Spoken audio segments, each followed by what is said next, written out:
We must rapidly begin to shift from a thing-oriented society to a person-oriented society, where machines and computers' profit motives and property rights are considered more important than people. The giant driplets of racism, materialism, and militarism are incapable of being conquered. These are the famous words of the late great Reverend Dr. Martin Luther King Jr. as we celebrate him on his very day, the holiday today, January 19th, 2026.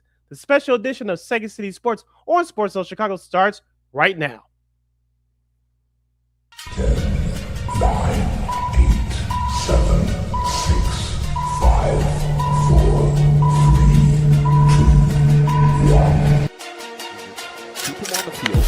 And this one, a drive into left center field. Going back is Churio at the wall. Get out! Now Robert Jr., his fourth of the season. And the Sox take the lead 2-1. Into another one, sends Edmund back. He's watching it land in the stands. What a night from Pete Crow Armstrong. Goes wide, up the guard again.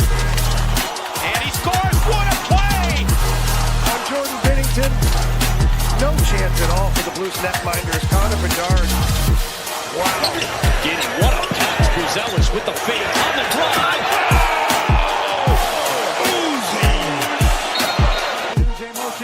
They're blitzing. It's picked up.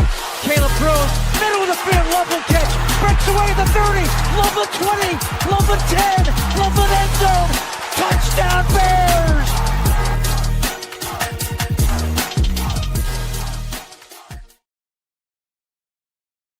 Welcome to the special edition of Second City Sports. You're locked and loaded, and we're live in living color right here on Sports Zone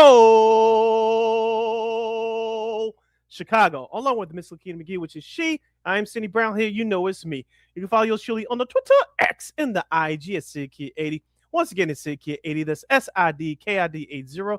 That's SIDKID80. You follow LaKeena McGee on the Twitter, X, and IG. Be sure to download that Sports Zone Chicago app wherever you get your apps. Please follow Sports Zone Chicago on all social media platforms on Facebook, X, Instagram, and YouTube. And thank you very much in advance for your support. Like, share, subscribe, and tell your friends. We're unapologetically fun, and we have very definite opinions. If you have any definite opinion, do not 2 hour extravaganza we call a sports talk radio show. You better hit us up at Sports Zone Chicago's Facebook page or at Sports Zone Chicago on YouTube. Type in those questions and comments in the comment section. LaKeena will get the up of the screen for you. But if you decide to troll and/or do something silly, dumb, or stupid, especially on a day like today, which is not encouraged to do any stupid behavior, I give LaKeena full powers to give you folks the appropriate show you the door exit. Darkness cannot drive out darkness. Only light can do that. Hate cannot drive out hate. Only love can do that. So, toodles to all you. Yep. Amen to that. But before we get started, we must show some love to our live game. That's LIVE Live Entertainment game. That's checking us out live in the living color right now at 12:22 p.m. Central Standard Time at Sports Zone Chicago's Facebook and YouTube channels. But much love, as always, to the replay game that's checking us out on the replay, also at Sports Zone Chicago's Facebook and YouTube channels. Thank you for our numbers going up. Keep blowing it up, blowing it up, blowing it up. Like, comment, share, subscribe. Don't you ever forget our motto, where we talk sports, music, or entertainment. We will always provide. We'll provide you with some of the best here on Second City Sports. Now, if you're watching us for the first time, if you're off today, you're welcome. Make sure you guys tell your friends about us. And thanks for the thanks for the numbers. Get those numbers back up, folks. We'll have Pete Fonseca from the Chicago Sports Bums. We'll talk Bears and probably more so the White Sox than anything else. And it's really going to be interesting to see what his thoughts are for the upcoming season for the White Sox. Also, we'll preview the national championship game, which is tonight between Miami and Indiana at Miami's home stadium. We'll talk about that. The Bulls get back against the Nets. KD with another milestone last night as well. Also, a little bit of college hoops action too, and so much more in between. I know the Blackhawks will try to get back on track tonight against Winnipeg. But first, Sid, of course, we'll preview the rest of the divisional round. But of course, as we do here, we're doing it all season long. Of course, we'll talk Bears. Bears lose a tough one to the Rams, 20-17 last night in overtime. Of course, Caleb Williams, another miracle throw. to Komet, who was wide open, by the way. I know Stacey Deals, who had the different angle at Soldier Field from NFL Network. She had a different angle there, but to me, it was wide open. So, but interception by Caleb Williams. Now, one of three, which we'll get to that in a second. And of course, that set up Mavis 35-yarder to seal the win for the Rams. They're going back to the title game, facing Seattle. We'll get to that, but go looking through the stats of the game, Sid, and this is going to be very interesting. Yes, the weather was a little bit of an issue, but not too much. I mean, look, the Bears defense, they played their best, the best defense. That's the best they played all year. They sacked Matt Stafford 4 times. Brisker and Gordon. Look, they made they made all the receivers work for some of those catches. They made some plays. They batted down passes and stuff, but they gave up too many big plays. That's been the thing all season. Also, too, the offense just couldn't get it going. And I've said this all season long, all this cardiac stuff, as thrilling as it is, it's going to come back to bite you. And that's what happened last night. You just shut the worst part of my mouth, LaKeena. You always do that. Get out of my head. Get out of my head. But I'll expound on your point by saying this.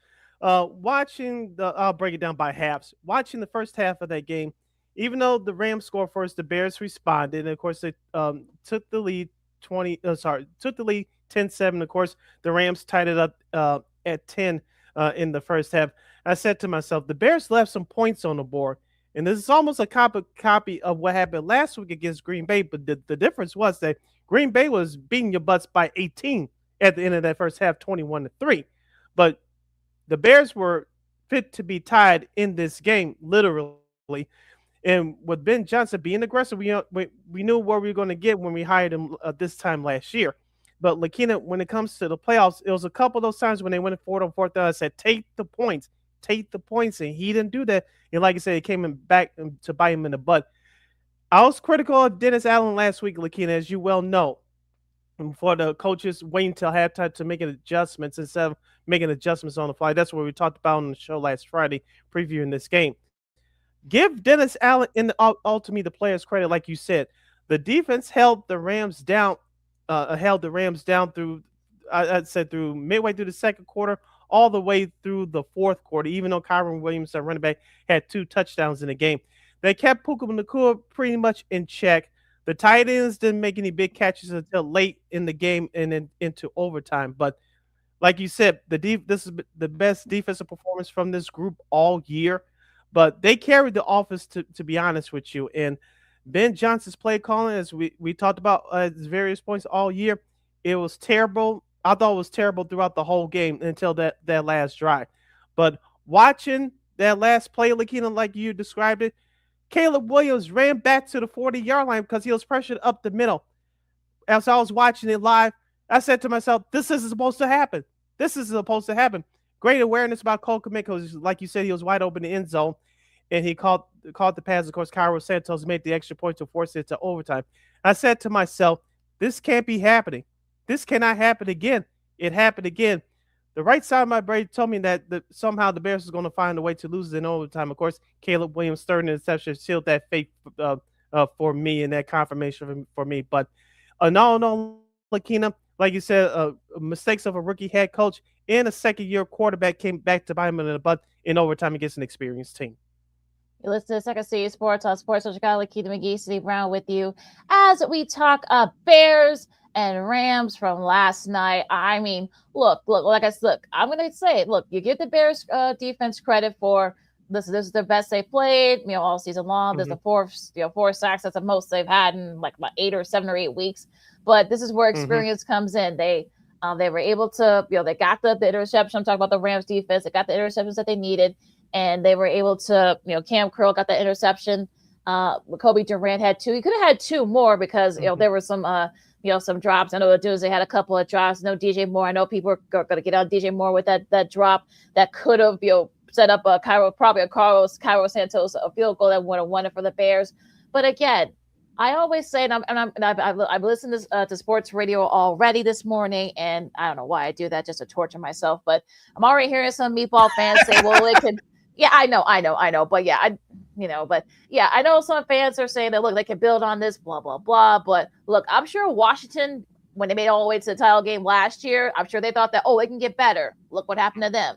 Same thing with Minnesota. They thought, they could just insert JJ McCarthy. Everything will be fine and hunky-dory. They took a step back. So nothing is guaranteed in NFL. Things, change every season. So yeah, your O-line's fine. You may have something Cole Kmet. Yeah, Caleb Williams, he might get better. Who knows? But I'm always on the mindset that you can't get that. That's not always guaranteed. So for people that say, they can build on it, you really think that that'll be the case? I mean, look, we're going to see. Look, Brisker might not even be here next year. He's up. His contract's up. He's kind of put it out there that it's on the ownership of whether or not they want to bring him back or not. He said he wants to come back. So we'll get to all that down the line. But I think there are no guarantees. That's basically what I'm saying. Yeah, like I said, I want to address that from my angle of it when we come back from this break. And also, too, we'll get to our hungriest Bears, each of us, for the last time this year. But I want to give credit to the offensive line. Like, I know there was changes in the middle of the week getting prepared for this game. Joe Tooney played left tackle. McFadden played left guard. I thought both those guys did a great job. I know Jared Verse didn't make his presence felt until late in the fourth quarter and into overtime. But I want to give the Bears offensive line credit as well. The one thing that stood out to me negatively on the offensive side, I know that the Bears had 160 yards as a team in rushing. But LaKeena, I don't know about you, but I didn't think that running game was being used enough, because we talked about it all last week on the show. The Bears got to get off the bus running. They got to be more aggressive. They were as far as the passing game. But the running game, yes, it totaled 160 yards as a team, but I thought they should have used the running game just a little bit more, because you saw that Rams defense midway through that second quarter and definitely in parts of that second half being worn down. So I thought the Bears had the advantage there, but Ben Johnson, I thought his play calling was hit or miss in various portions of the game, especially in that first half. We'll talk more about this. We'll do our hungriest Bear coming up after the break. We'll also talk about the rest of the divisional round and some coaching changes, including a coaching change out of Buffalo. Is it surprising? Is it not? And a couple of the jobs were filled by some familiar names and so much more. LaKeena, McGee, Sidney Brown. Second City Sports on Chicago. More NFL talk, divisional round, and coaching carousel coming up right after this. Hey, it's your boy, the Superback, Sean Sierra, and be sure to follow Sports Zone Chicago on all social media platforms, on Facebook, Instagram, and our Roku channel. You can find us at Sports Zone Chicago, and on Twitter, we are at Sports Zone Shy. Also, be sure to download our mobile app so you can take Sports Zone Chicago with you on the go.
Got it done here.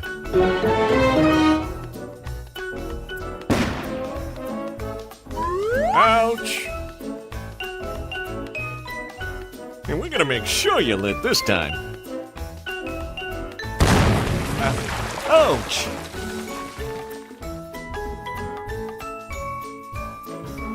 You're not gonna get me this time. Ow, Manny! Whoops!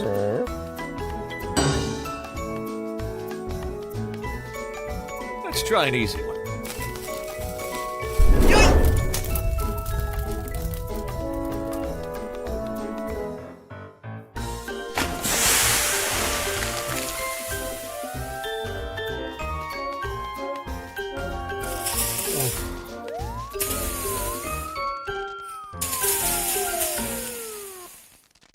Every day, we take steps to keep the people we love safe, but some health risks are easy to miss. Ticks hiding in the yard can spread germs, like the ones that cause Lyme disease. Mice searching for food can spread bacteria that makes us sick. Mosquitoes lay eggs in standing water and can spread West Nile virus and more.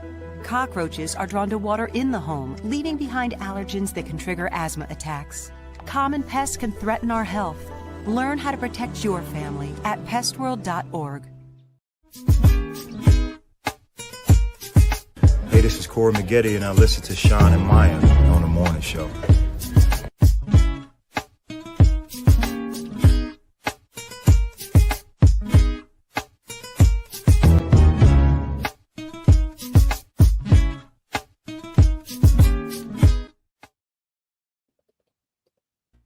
Welcome back to Second City Sports, a special MLK edition of the program. You're locked and loaded, and we're live in living color right here on Sports Zone Chicago. I'm Sid, that's LaKeena. You can follow yours truly on the Twitter, X, and the IG at SidKid80. Once again, it's SidKid80. That's SIDKID80. That's SIDKID80. You follow McGee on the Twitter, X, and here's again IG. As we wrap up our Chicago Bears post-game show for the last time this year and reviewed the rest of the NFL Divisional playoff matchups from this past weekend for this half hour, as we continue our football power hour on the show, you have any questions or comments regarding the Bears or the rest of the playoff games that took place last weekend, you can definitely hit us up at Sports Zone Chicago's Facebook page or at Sports Zone Chicago on YouTube. Type in those questions or comments in the comment section. LaKeena will get the up of the screen for you. All right, our hungriest bear of the game. I'll give that O-line. I know Joe Tony had to play out of position, but they did their thing. They kept Caleb Williams outright for the most part. It really wasn't their fault that they lost, so we'll see if they can build on that through next season. So yeah, those are my hungriest bear. That Bears O-line. You stole my hungriest bear again. Get out of my hair, young lady. But I'll do an audible. My hungriest bear will go to Jaquan Brisker, as you mentioned before the break.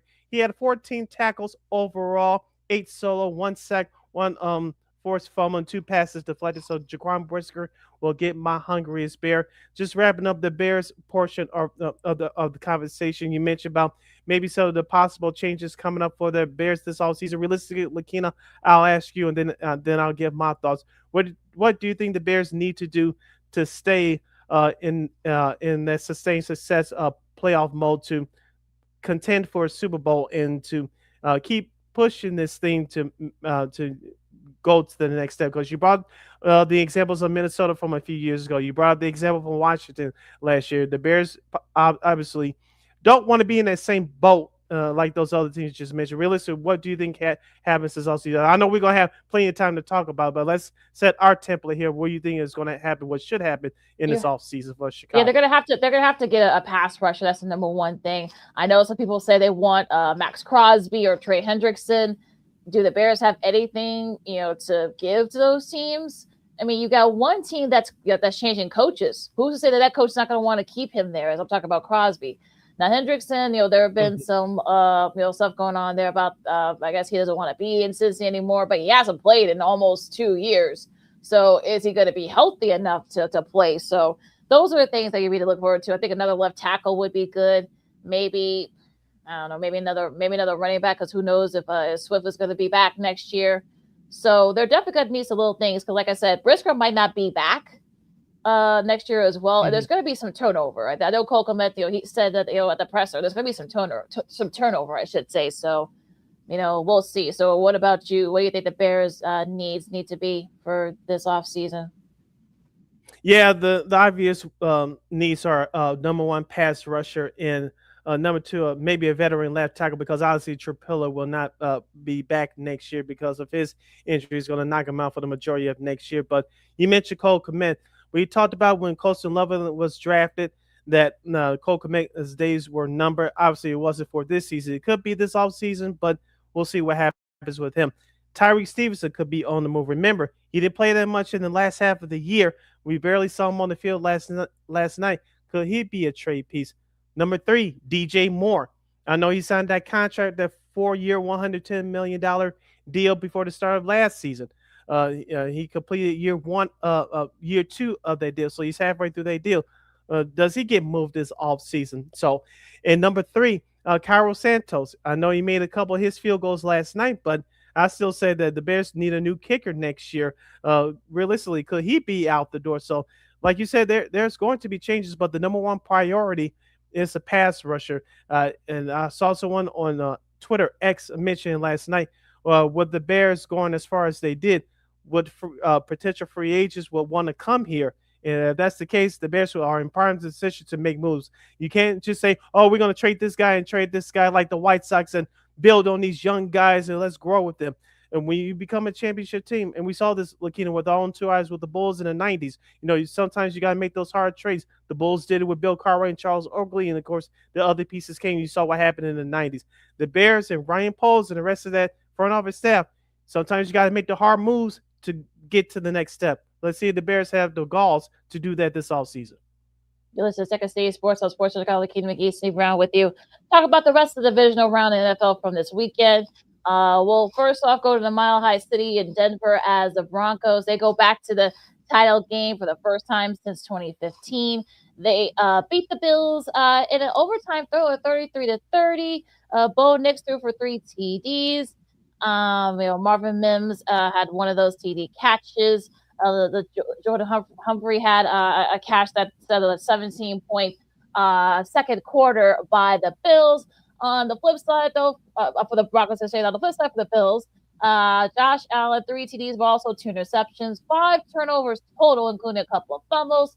For the Bills, James Cook, he had his carries, 117 rushing yards and such. But the big news here, and this was, he probably says this maybe is surprising, maybe not. Sean McDermott is bye-bye. He getting his pink slip in his late card after 9 seasons.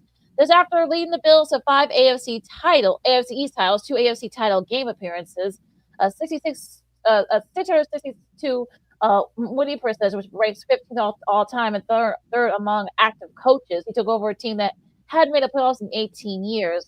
And while Brandon being the GM is actually staying, and I know some Bills fans aren't very happy about that. So to start with the game first, and we'll get into the you can get to Sean McDermott stuff. The first half, it was a game of hot potato. Who wants it? You want it. I want it, with a bunch of turnovers by both teams. I know the Broncos exploded with a 17-point second quarter to take control of that game at the time. But the Bills, I thought, came out strong to start the third quarter.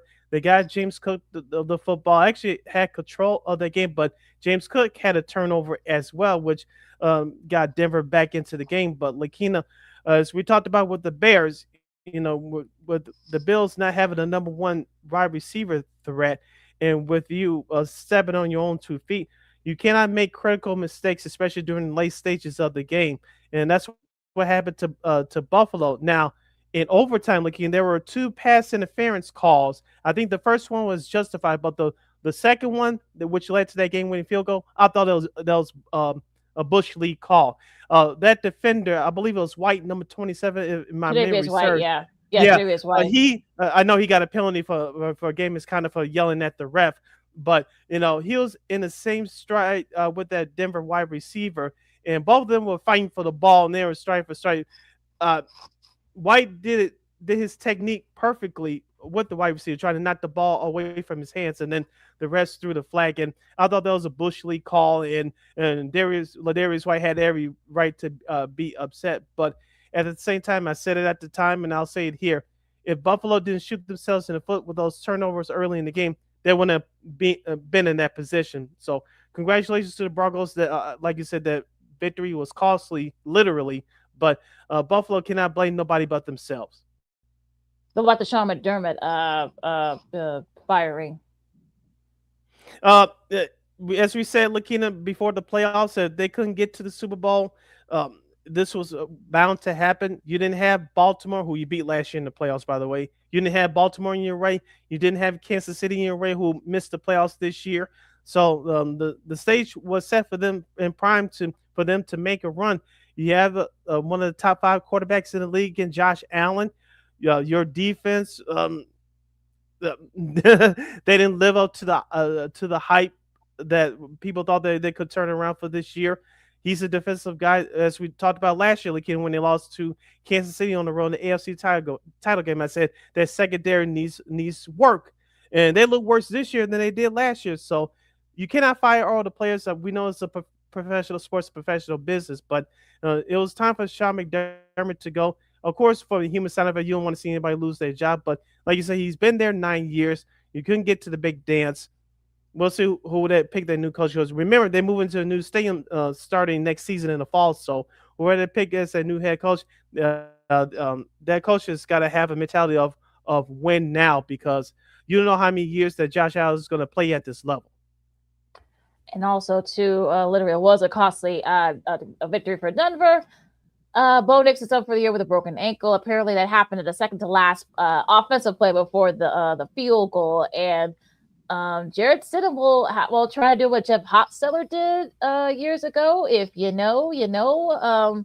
But it's going to be interesting to see it's going to be interesting to see what he does, because he hasn't played a lot this year. We're talking about Stidham, and well, now you get to play the AFC title game. Good luck to you, I guess, but we'll see, I guess.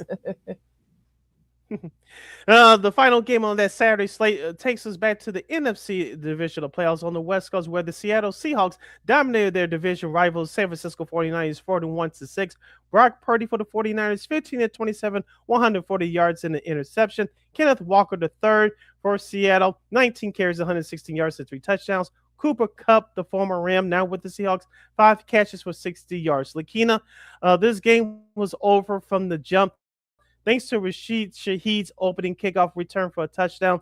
And the Seahawks just kept pouring it on, scoring 17 unanswered points to start the game. That was the ball game, in my opinion, LaKeena. The 49ers just couldn't catch up. Yeah, I think once the opening kickoff return for the touchdown, that was basically all she wrote there. And I think all those injuries for San Francisco came back to bite them. I know they were really hoping that Fred Warner could have came back had they advanced, but it was basically all. And that defense, the Legion of Boom. It's not the Legion of Boom, but they've got guys there on that that defense. So you had Leonard Williams, DeMarcus Lawrence. Then of course you got young guys as well, like Devon Witherspoon and Ernest Jones the fourth. So that defense just suffocated the 49ers. And I think, look, that this Sam Darnold, I guess the oblique injury is just fine. Thank you very much. But it was Kenneth Walker III. It was his show. 3 TDs, 116 yards. The LFG player of the game for Tom Brady. Of course, they traded shots back and forth because, of course, TB went to Michigan. Kenneth Walker III, he went to Michigan State. So they had a little funny exchange after that interview. But it was pretty funny. But yeah, as far as San Francisco is concerned, they gotta get more depth. I mean, they got rid of a lot of money, so the money shouldn't be an issue. But get yourself another. Get you some more guys in the front seven to help out Fred Warner and Bosa to kind of add to that depth, because the window's starting to close on San Francisco. I think the window's still open, still a little bit, but it is starting to close. So if you're San Francisco, you need to kind of pick some key piece up in your offseason. So money shouldn't be a problem. So they'll have some money to spend. Now, as far as Seattle, they'll show you why they're the number 1 seed in the NFC. Yeah, I'll start with the Seattle Seahawks first. Like I said, that kickoff return by Shaheed really set the tone for that game. You notice that crowd up there in Lumen Field, it was behind them, and the players got juice from that crowd from the stands, and it helped, and it really helped their play. But like you said, on the flip side for the 49ers, the injuries caught up to them. Being outscored 17-0 in the first quarter, a tough way to start out on the road in the playoffs in any environment, especially with that tough environment in Seattle. I'm with you as far as their potential personnel moves this offseason. Hopefully, Ricky Pearsall will be healthy for next year. Don't forget Mac Jones, who saved their season early in the year where Brock Purdy is hurt. I believe he's a free agent this offseason, so there's going to be some teams that's going to come knocking at his door for his services. So San Francisco got some important decisions to make, and like you said, I know they were in a salary cap hell. I know there's not as, I don't have the numbers in front of me. It looks like it's not as bad as it was a few years ago, but there's going to be some important decisions to be made. Like you said, the window in today's NFL is not open for long, so you got to take advantage of it while you can. It was also a costly win for the Seahawks. Zach Charbonnet, their talented wide receiver, he's done for the year with a torn ACL. So that could be a factor as they face the Rams. I know Bears fans are already saying that they're going to get their butts kicked by Seattle. Remember, folks, they split their season series and both those games ended up going down to the final series. So for folks who Bears fans will say, well, Seattle's going to kick the Rams' butts. No, you guys didn't watch those games this season, so they split their season series. So we'll get more into it on Friday, but don't count your chickens before they hatch on the blowout, folks. In the last game from the AFC Divisional Playoff Round took place in Foxborough, Massachusetts, just out of Boston yesterday. It's snowy and windy conditions as the Patriots hold off the Houston Texans 28-16. CJ Stroud for the Texans 20-47, 212 yards passing and a touchdown. Ramondre Stevenson for New England, 16 carries for 70 yards. And for the Patriots, one more time, Kayshon Boutte, 3 receptions for 75 yards in the score. LaKeena, the Patriots dominated that second quarter, in my opinion, outscoring the Texans 14-7. They had a 21-10 lead at halftime. Leaned on that defense in the second half, even though the Texans scored 6 points. It all came down to the Patriots defense in the second half. As we said on the show, LaKeena, give Mike Vrabel, the New England Patriots head coach, credit. That defense is young, hungry, and aggressive. It really came to light in that second half, especially when the snow was starting to come down to Houston, Texas. They couldn't really find anybody to run the ball. Now that Mike Vrabel, the former Patriot player who helped bring home 3 Super Bowl rings as a player, he's 4 quarters away from getting the Patriots back to the Super Bowl now as a head coach. Well, I'll start with the Patriots first. It's going to be interesting though, because like I said, that defense was very dominant. Christian Gonzalez led the team with tackles. Carlton Davis III had 2 of those 4 interceptions by CJ Stroud. I just think that that's kind of like that was always Mike Vrabel's mentality, right? Because these are defensive guys, so that kind of helped there. Now on the flip side, though, for Houston, Nico Collins, that concussion, he had to be out. That kind of came back to bite them. And also, too, I'm a little surprised that DeMeco Ryans, he's gotten some criticism for this, that he didn't pull Stroud when he started struggling. Fumbles, turnovers, interceptions, that's not good, especially if you're in the NFC South where you have Indianapolis. We'll see how they look next year. Jacksonville's on the come up. Tennessee, depending on who they get as their head coach. Houston, you got to wonder, are we going to have to start having that conversation about CJ Stroud? So after that great rookie season, he's regressed a lot. So that's going to be the thing here. That's going to be, that's really going to be the question. So, yeah, but I think the Patriots defense, I think that's what's going to lead them there. Drake May, 3 TDs. I mean, he did his thing, but it was really the defense that kind of led the way there. It's going to be an interesting matchup between the Broncos and the Patriots because, of course, last time they played, of course, was Peyton Manning against Tom Brady. We saw what happened there.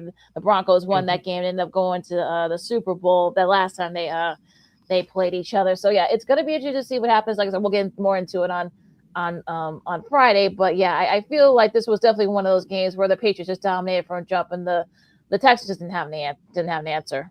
Yeah, and let's not forget for Houston's side first that we talked about it on the show last Friday. Nico Collins, their star wide receiver, missing yesterday's game. That was definitely huge. So you take away the biggest threat in the wide receiver department from CJ Stroud, and he struggled yesterday. On the flip side for New England, we also talked about this on the show last week, previewing this matchup, that the Patriots needed to run the ball much better. Drake May led the team last week with 66 rushing yards against the Chargers. I said that couldn't happen. Ramondre Stevenson decided to step up, 13 carries for 70 yards. 16 carries, I should say, for 70 yards. Trevion Henderson compliments him, the rookie running back from Ohio State, compliments him very well. And so the Patriots got back on track. I thought that what made them a good team all year long. So the intangibles and the better talent won out in that second half. So the New England executed down the stretch, and they showed what they were made of. Now it's going to be a physical battle between them and Denver next Sunday afternoon for the AFC title game. Should be interesting to see what Alex said. Well, we'll get into that after on Friday. But our studs and duds, I'll start. I'll start with the Patriots. You'll go with especially that defense. I think that defense has really led the way for them this year. So that defense really showed you why they're one of the better in the league, one of the best in the league. I'll say also, you know what? I'll do the Seattle defense. There's a defensive theme here, but they got Brock Purdy. They got to the they got to that San Francisco offense. They didn't really, they dominated, and Sam Darnold didn't really have to do too much. So, and also I'll say Kenneth Walker the third, 3 rushing TDs, 116 yards, one of his best games of his career. Just a really great performance overall by that Seattle, the whole Seahawks team.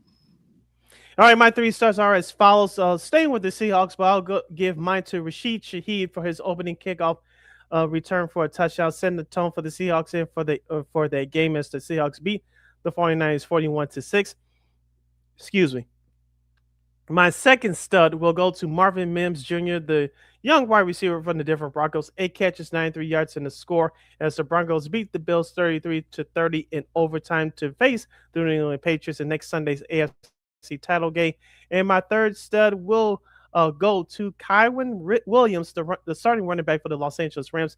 21 carries, 87 yards, and 2 rushing touchdowns as the Rams beat the Bears 20-17 in overtime at Soldier Field to advance to the NFC title game at Seattle next Sunday night. All right, you do your duds first. Oh, my duds. Sorry, but I have to do it just to be fair. Ben Johnson's play calling for Chicago, not good, especially in that first half. You thought the defense carried you for the majority of that game. I know the Bears woke up in the fourth quarter with a Caleb Williams touchdown to Cole Kmet, which was exciting. But in that first half, the Ben Johnson's play calling was not good. You felt that the Bears should have at least led 16-7, 21-10 at the end of that first half. It didn't work out that way. So Ben Johnson's play calling will get my first dud. My second dud will go to the Buffalo Bills. Turnovers galore, and you had a chance to put the game away, especially in overtime late in that fourth quarter. That was inexcusable. They shot themselves in the foot. So Buffalo Bills as a team turnover-wise will get my second stud. And my third dud will go to this is hard. I'll say the San Francisco 49ers, giving up their kickoff return to start the game. They really could get anything going offensively. So the 49ers will be our third dud. Yeah, but Buffalo is really my first dud. I mean, that's really no ifs, ands, or buts about it. Yeah, you can say that calling Tre'Davious White. Yes, that kind of killed it, but it never should have gotten to that point. 5 turnovers, including 2 interceptions from Josh Allen, especially a fumble by him at the end of near the end of the first half. Yeah, you're not going to win a lot of games that way. And maybe it is, McDermott, you'll get his paint sip link card. Sorry. Houston, I don't know. I mean, having Nico Collins not there, I think that really killed them. And I don't know what D'Amico Ryans.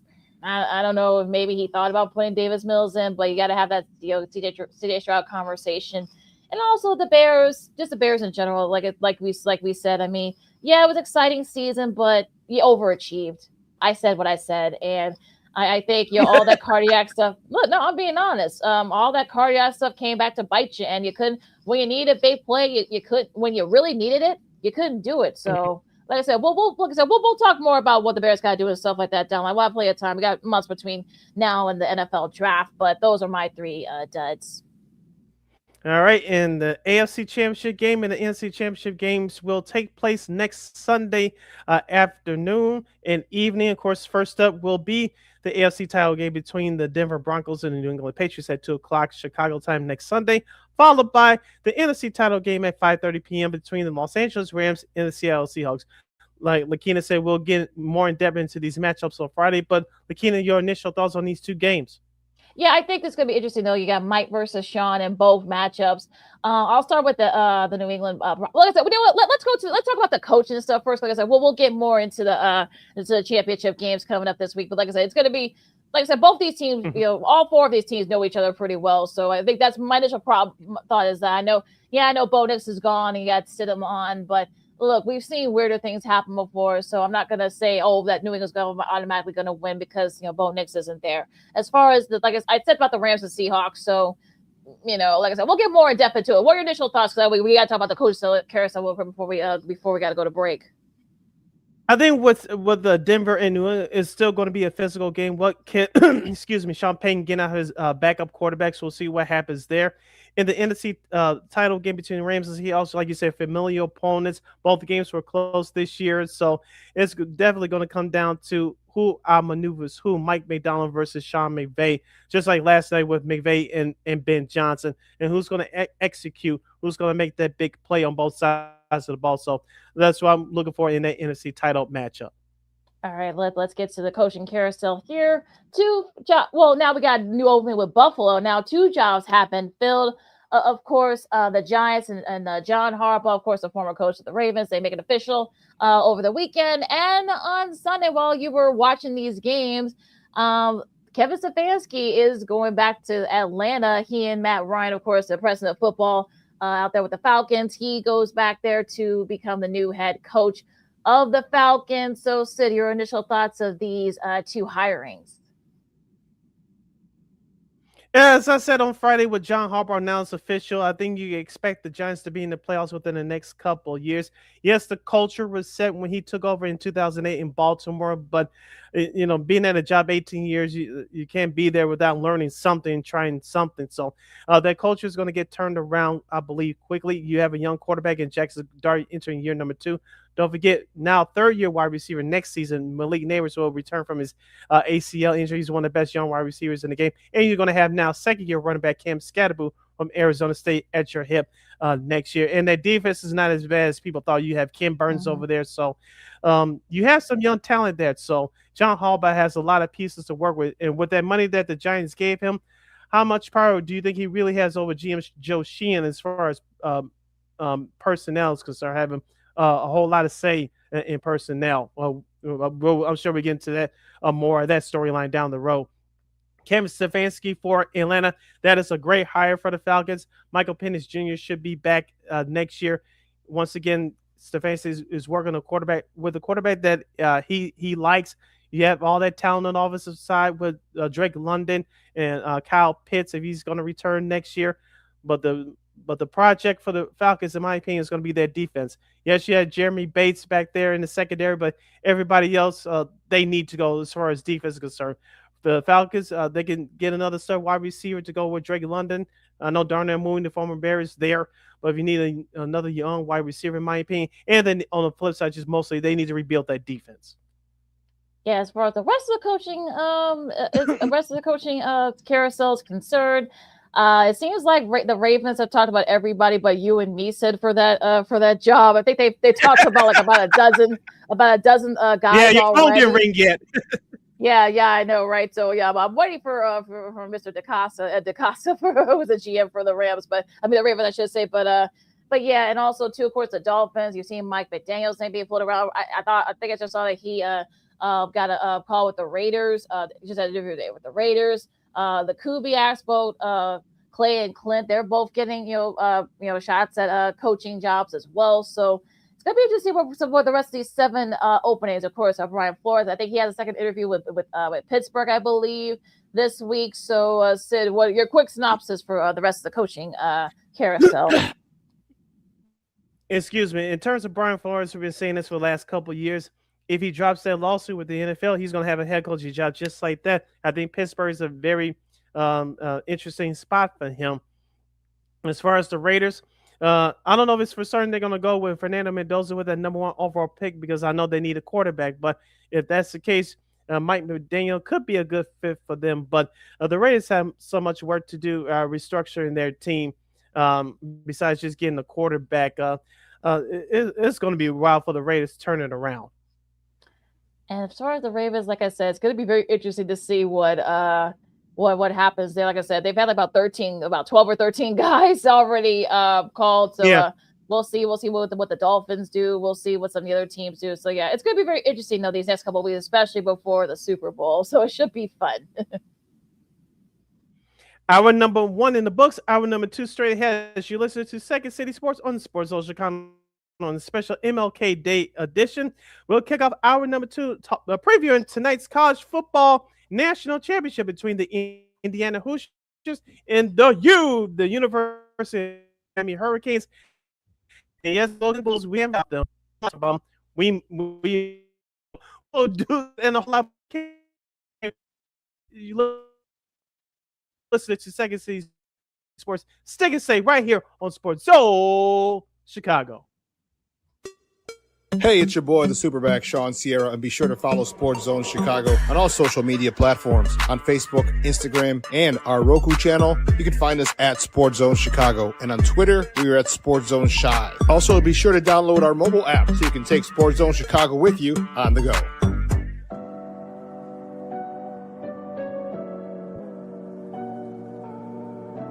How do you take care of your mind health?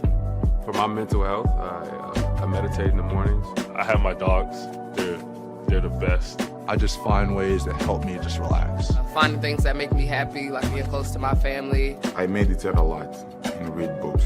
I have hobbies outside of the game. I'm able to switch off. I'm able to turn my brain off from the game of basketball. Your mind health matters. Your mind health matters.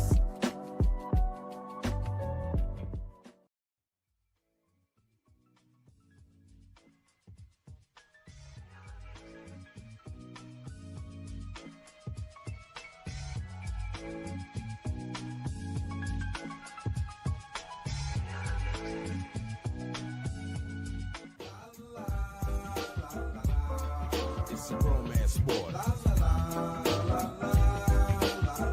What? It's a romance sport like that. Your Marine Corps' way of life is to defend the American way of life.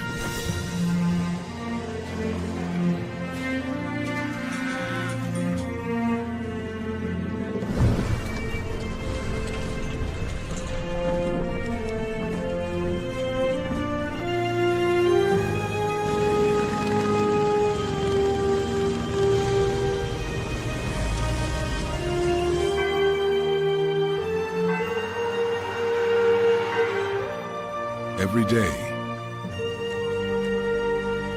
no matter where we serve, we take a stand for our nation, for each other, for us all. The few, the proud, the Marines.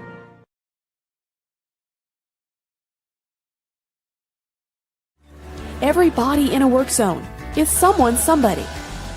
This is my mom. She works for KDOT. This is my dad. This is my mom. This is my daddy. This is my sister. This is my daddy. This is my son, Scott. He was killed while working in a highway work zone. When you drive through a work zone, drive like a life depends on it.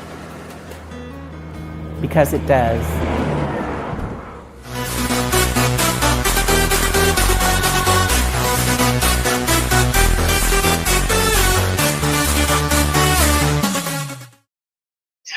You have to sign on at 9:40. Welcome back to Second City Sports on Sports Zone Chicago on the special MLK edition of the program. I'm Sid. That's LaKeena. She'll rejoin me in just a second. If you want to hang out with us and comment, share, subscribe our program, first of all. But we're going to kick off our number 2 previewing the national championship game in college football between the Miami Hurricanes and the Indiana Hoosiers. You have any thoughts or predictions on that game? And we'll discuss the Chicago Bulls and the NBA and more.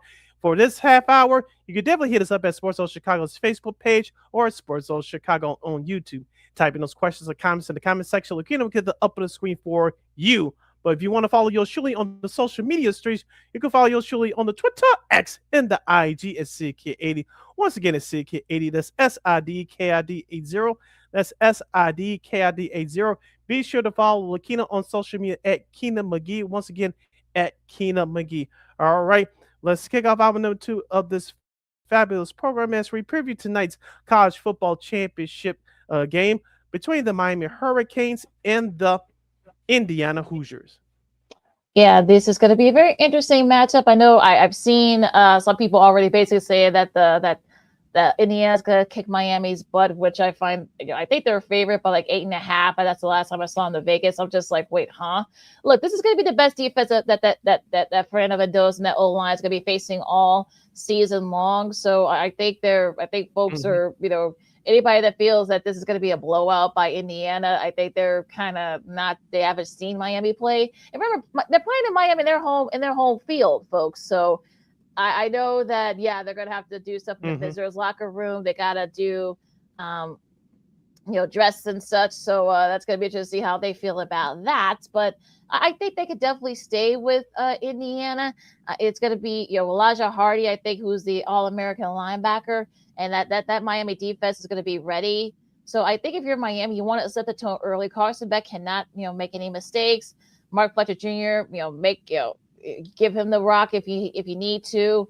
And I think I think Miami could definitely pull off. I wouldn't say this will be an upset, but they could definitely make people regret folks saying that they're gonna that Miami's gonna butt kicked by the Hoosiers. I think I know why some people would say that it'll be a big. I'm not gonna say it's going to be the biggest upset in college football. I'm with you. It's not, but it'll definitely be an upset because the way that Indiana has turned around their program in the last couple of years, and then coming into this year, 15-0.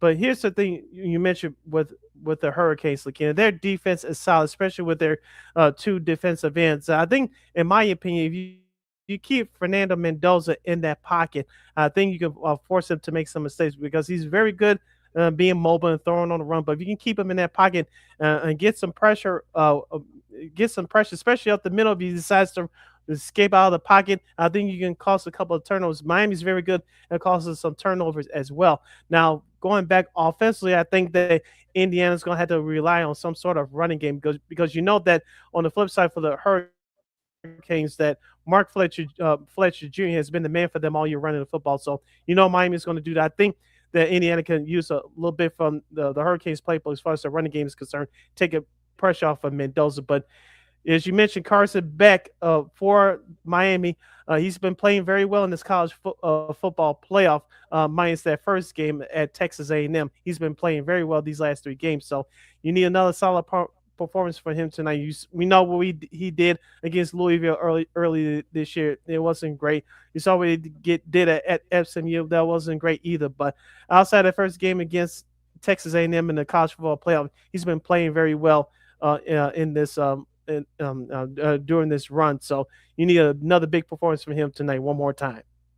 It's gonna be very interesting. Like I said, I think if you're Miami, got set the tone early with that offense. You have to look. I know there's a lot of all Big Ten guys on that front seven. That front seven is probably one of the better front sevens in the country that a lot of people probably not know too much about. But I think like I said, Carson Beck needs to not make any mistakes. Make that defense wear them out. Get the ball to Fletcher Jr. and the rest of your wide receivers. Now, as far as the defense is concerned for Miami, look, you got Ruben Bain, who's the ACC Defensive Player of the Year. We talked about him in the last couple of weeks, and I think he's really going to be the tone setter. And look, like I said, that defense for Miami, that's going to, like I said, that's going to be the best defense they're going to be facing. I'm talking about the Indiana O-line. So if they can, if they can set the tone early, I think that's really going to be the key on how this game goes. Will it be that blowout that some people are predicting, or will it be a close game and Miami, pulls it out? We'll have to wait and see. We haven't even talked about this player yet for the Miami Hurricanes, and that's Malachi Tony. He has 99 receptions on the year, just close to 1,100 receiving yards and 9 touchdowns. As I talked about it last week in the game against Ole Miss, he was going to be very important in the special teams department.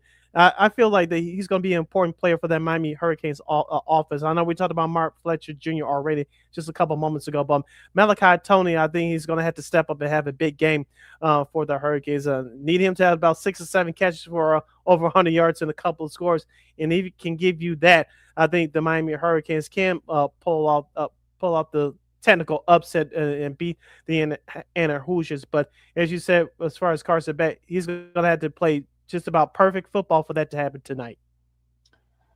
Of course, it's going to be should be like I said, a very entertaining title game down there in Miami Garden, the new Orange Bowl, I should say, in Miami Gardens. You can watch that game on ESPN. They're going to have a mega cast, so they're going to have ESPN2, ESPNU. The ACC networks probably, I'm sure they're going to be having their own mega cast as well. So you can basically watch the game pretty much anywhere wherever you have your devices. So it should be an irritating one down there in Miami Gardens, Florida. Hopefully it'll be a good one tonight, and it should be a fun matchup between these two teams. So it should be a very entertaining game there. Just like I see sports on Sports Social Chicago. LaKeena McGee, Sidney Brown with you now. A little quick trip down to the hardwood of the pro side. The Bulls, yesterday, I know some people probably didn't watch this game, perhaps, because they're watching the Bears game, but the Bulls did beat Brooklyn to return the favor from losing to them earlier last week, back on last Friday. They split their series, if you will, if you want to call it that, with Brooklyn. Of course, we'll talk about the good 124-102. They beat the Nets at the UC. Kobe White had 24, 17 points each from Matas Buzelis and a double-double from Vooch, as well as 19 points off the bench for Ayo Dosunmu. So, Sid, did you watch any of these games, and what do you think? I'll be honest with you. I didn't watch any of these games. I saw the highlights right here on YouTube, to be honest with you. But LaKeena, as we talked about at various points throughout this season, the Bulls struggled to close out teams, unlike early in the year. And I'm referring to Friday's game against Brooklyn. You had a chance to take that game on the road. You just didn't do it. And so, you give away games against sorry-ass teams, excuse my French. This is what happens. Remember, the Bulls did that early in the year to start the month off December, losing to all those bad teams. And some of those bad habits came back to bite them in the butt last Friday. Now, last night, as you mentioned, I know the whole city was paying attention to the Bears, but the Bulls got the job done 124-102, as you mentioned. They shot the ball well overall, again, 52% overall, 43% for three. Ayo Dosunmu, as you mentioned, 19 points off the bench, only 5 of 8 shooting. And, of course, Jalen Smith, who was knocked out of the game against Charlotte a couple of weekends ago, 12 points and 10 rebounds in 31 minutes action in the starting lineup. Matas Buzelis in 27 minutes, picking up 17 points, including 3 or 6 from downtown. As I said in our last show, he needs to start improving his shooting. I like the way he's been playing throughout the season. He just needs to be a little bit more aggressive if he wants to win the Most Improved Player of the Year award. And like I say, he's not a superstar. I do believe he's a piece of potential all-star, but he needs to improve. And also, too, Nikolai Vucevic maybe improving his trade stock, 17 points and 11 rebounds against the Nets. Not bad from an item either. It's just the thing here is consistency for the Chicago Bulls. Can they be consistent enough to go on a nice little stretch here to win 7 out of 10, 8 out of 9? We haven't seen that thus far this season. The little speck that we did, the little taste that we did see at the early year when they went 5-0, 6-1 to start the year, that was the best the Bulls had to offer. But it's been ups and downs since. And can the Bulls finally put something together right before the All-Star break in about 2 or 3 weeks? Well, it's going to be, they're going to have a tough go at it tomorrow as they host a Clippers team that's been kind of on a roll lately. I know Kawhi has been playing pretty well. I know they had a nice overtime win against Toronto. In Toronto, they're continuing their East Coast trip. We're talking about the Clippers. So they've been playing very well. You got to deal with Harden. You got to deal with Kawhi. So they're getting better. I'm talking about the Clippers. So, yeah, that's going to be a tough matchup for the Bulls tomorrow. But, yeah. It's going to be interesting to see in these next couple of weeks. I mean, that the wins are there for the Bulls to try to maybe put a little bit of a run here too, because they face Minnesota. They're shorthanded on Thursday, so that's going to be interesting too. But yeah, I don't know. I mean, I really don't know what to think about this Bulls team at this point. But I guess that's been the theme the last 4 or 5 years. Yeah, it's for the Bulls, like the teams they're supposed to beat, they do not beat. And then the teams that we don't think they have a chance. So they find some way to be competitive and pull out some of those wins against those better teams. So, you get caught up sometimes at playing down to your competition. But, for this Bulls team, they're consistently inconsistent. And that's why they have the record that they do have. So we'll see what happens against the Clippers. Like you said, the Clippers have been turning around here lately. Quietly doing it. I know James Harden's coming back from injury, so we'll see how Billy Donovan has his defense prepared against those two guys tomorrow.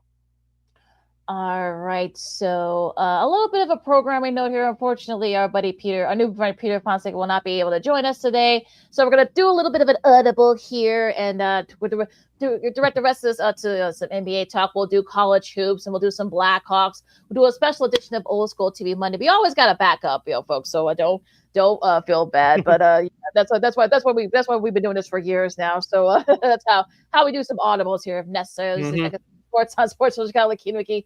Stay around with you as we talk more NBA.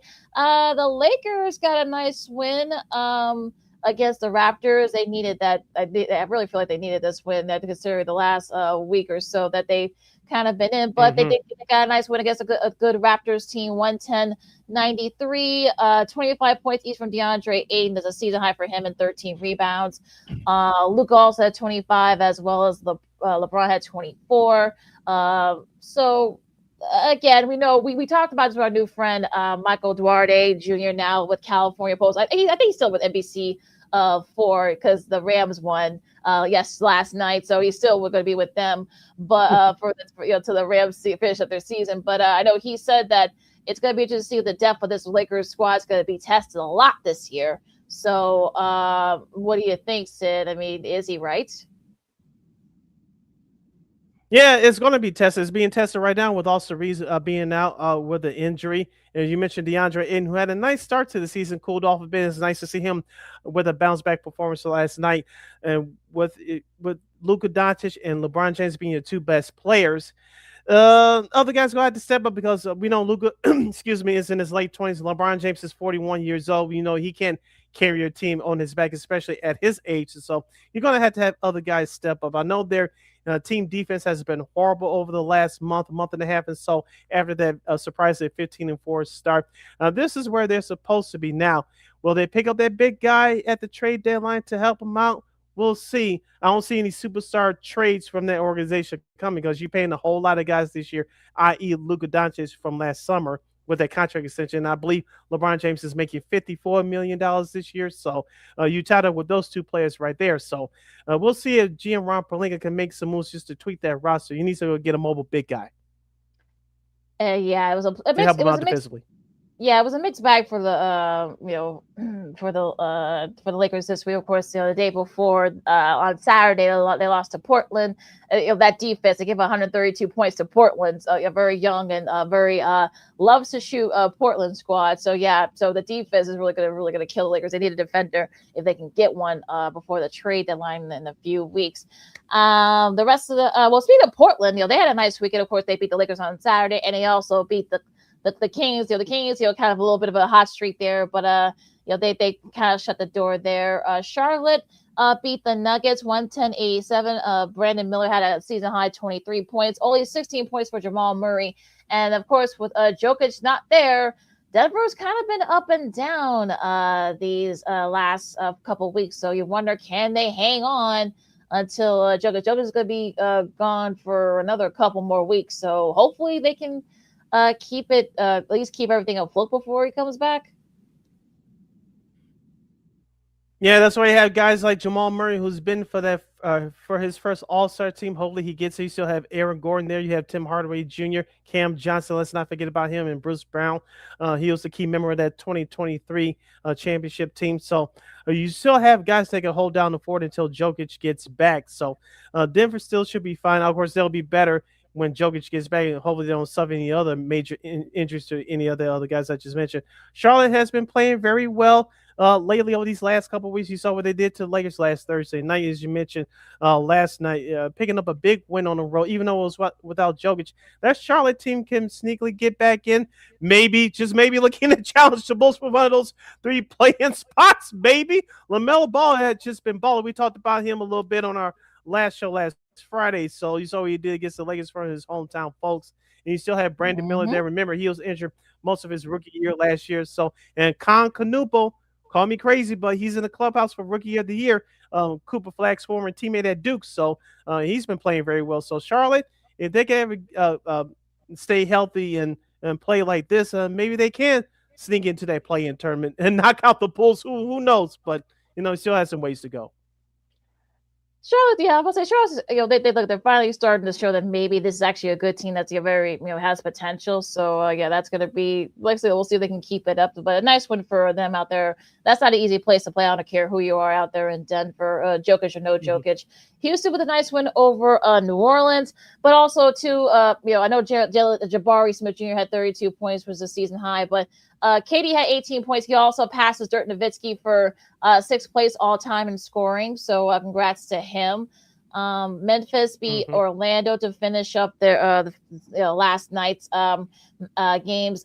Here, John Moran had 24 points. I know there have been some rumors about trade rumors concerning Mr. Morant.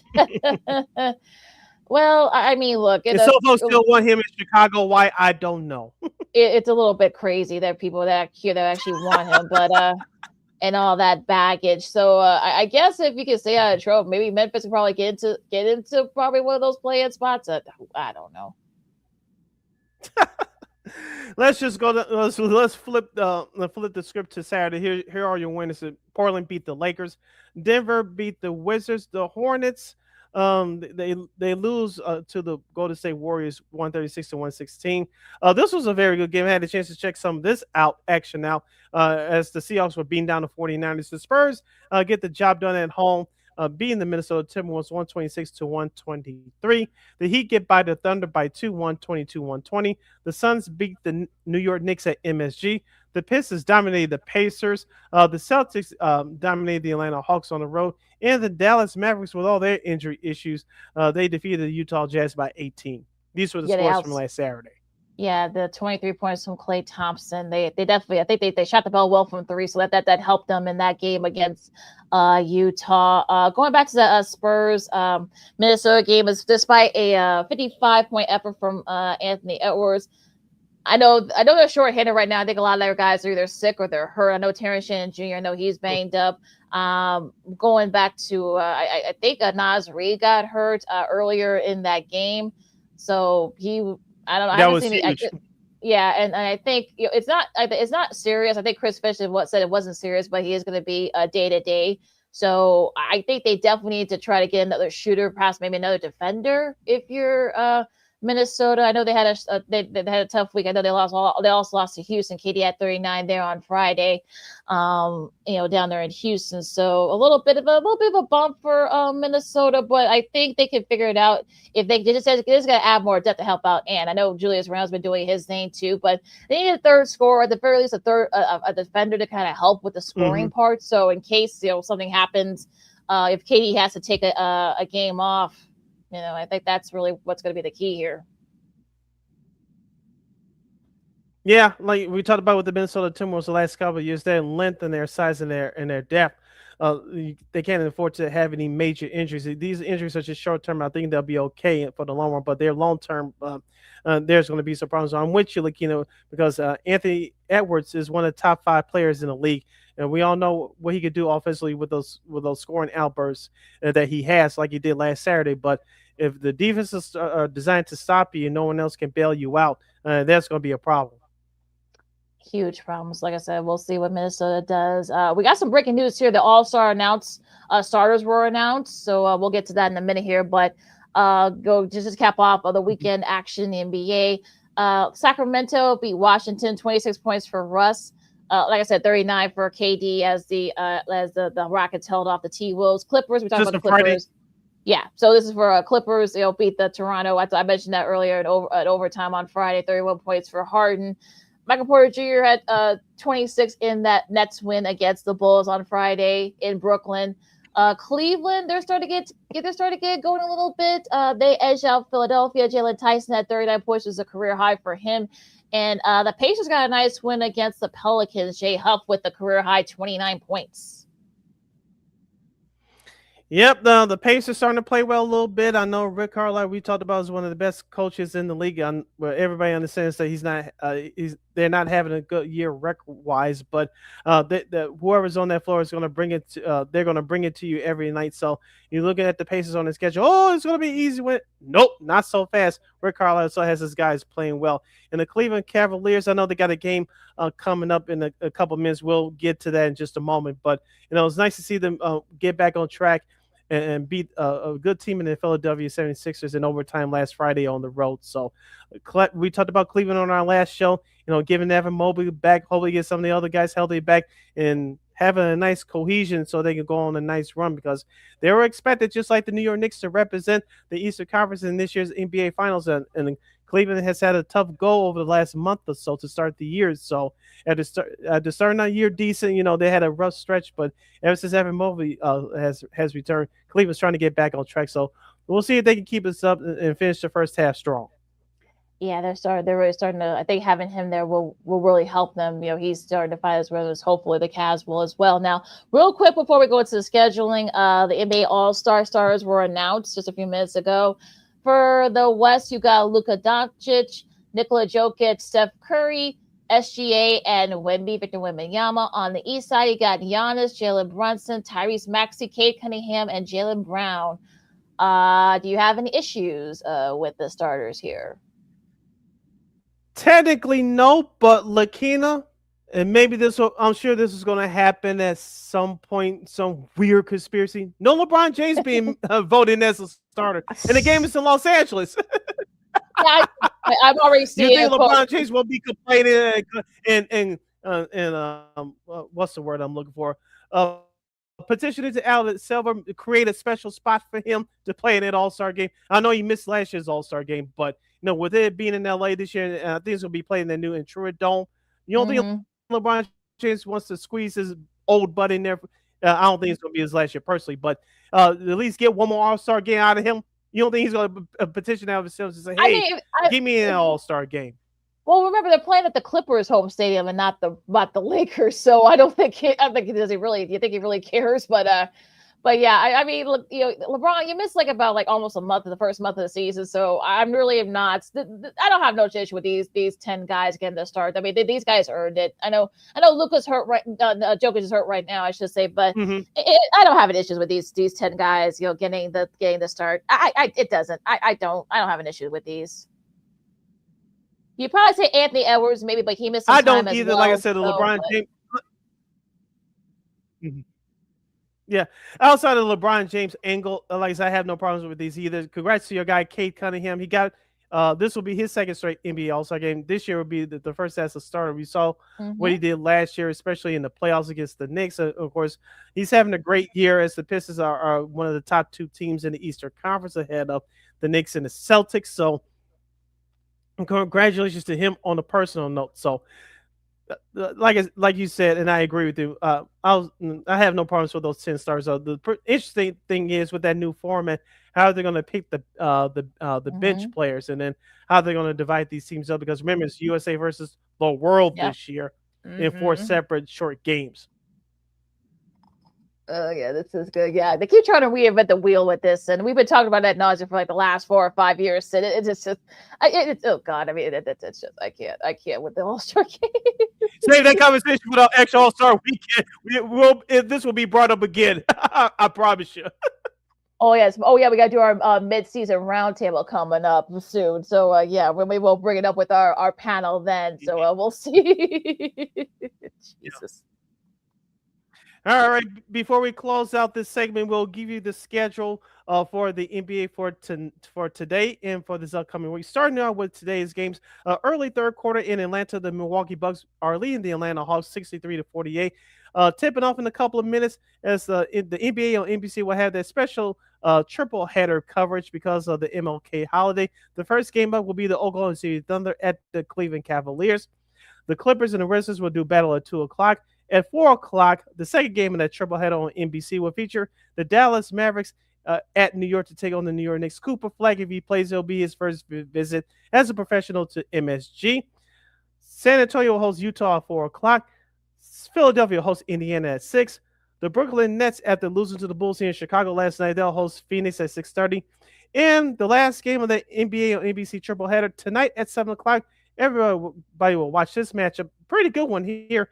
It's between the Detroit Pistons and the Boston Celtics, and the Heat and the Wizards will round out tonight's schedule at 9 o'clock. The Heat and the Warriors, I should say. They'll round out tonight's schedule at 9 o'clock. That's your schedule for today. those last two games should be really fun tonight. We'll definitely be watching those games. Now, tomorrow, Tuesday. If it's too cold for you to go outside, don't worry. You got some good action here. Phoenix, they continue their East Coast trip back to back. They got to go to Philadelphia. We talked about the Clippers and the Bulls. That should be a fun one. San Antonio and Houston. That's going to be the first game of the NBA on NBC Coast to Coast doubleheader. It will also be streaming on Peacock. Minnesota and Utah, you take the over on that one, I guess. They got the Lakers and the Nuggets. We'll see if the Lakers take advantage of Jokic not being there. That's the second game, the NBA on NBC doubleheader, also on Peacock. Toronto and Golden State. Toronto continue their East Coast trip, and Miami as well. They continue their West Coast trip against Sacramento. Your schedule for Wednesday are as follows. The first game of the ESPN Wednesday night doubleheader will feature the Cleveland Cavaliers traveling to Charlotte to take on the Hornets. The Pacers will visit the Celtics. The Battle of New York as the Nets will visit the Knicks at MSG. Atlanta will travel to Memphis. Detroit and New Orleans down from the Big Easy. The second game of that Wednesday night doubleheader on ESPN will feature the Oklahoma City Thunder and the Milwaukee Bucks. Some people thought that this would be this year's NBA Finals matchup. I don't think so. And, of course, the Raptors will face the Sacramento Kings. That is your schedule for Wednesday. All right, Thursday, last but not least, you got Charlotte and Orlando, Houston and Philadelphia. That should be a good one. Denver, they start their East Coast trip at Washington. Golden State at Dallas. That's the first game with a Prime Video doubleheader at 6:30. Then, of course, you have the Bulls and the T-Wolves up there at the Target Center. Hopefully, everything is will be calm there by then, if you know what I mean. San Antonio and Utah. The Battle of LA, as always interesting in the recent seasons between these two teams. You got the Lakers and the Clippers at 9:00. That's the second game of that Prime Video Thursday doubleheader. And Miami continues their West Coast trip at Portland. So take the over on that game on Thursday. And that is scheduled for this week in the NBA. You're listening to Second City Sports on Chicago. LaKeena here with you on this special edition for the Reverend Martin Luther King Jr. Holiday. We got to take our 2-2 break. When we return, Matt Shaw, his future bright here in Chicago as the Chicago Cubs wrapped up their yearly weekend convention. What's the future for the White Sox? The Blackhawks had a rough go of it these last couple of games at the United Center. And we'll get into college basketball. The Illini won. Yay! And we'll have a special edition of Old School TV Monday. You guys are going to love this. That and a whole lot more as you stick and stay right here on Sports Zone Chicago. Hey, it's your boy, the Superback, Sean Sierra, and be sure to follow Sports Zone Chicago on all social media platforms on Facebook, Instagram, and our Roku channel. You can find us at Sports Zone Chicago, and on Twitter, we are at Sports Zone Shy. Also, be sure to download our mobile app so you can take Sports Zone Chicago with you on the go.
Got it done here.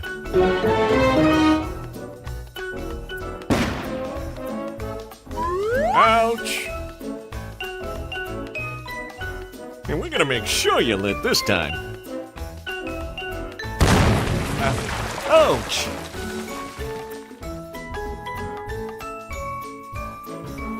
You're not gonna get me this time. Ow, Manny! Whoops!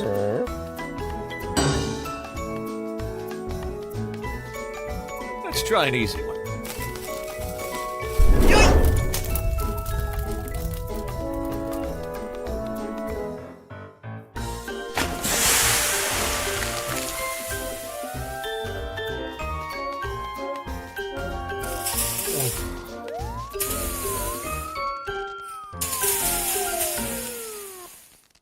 Every day, we take steps to keep the people we love safe, but some health risks are easy to miss. Ticks hiding in the yard can spread germs, like the ones that cause Lyme disease. Mice searching for food can spread bacteria that makes us sick. Mosquitoes lay eggs in standing water and can spread West Nile virus and more. Cockroaches are drawn to water in the home, leaving behind allergens that can trigger asthma attacks. Common pests can threaten our health.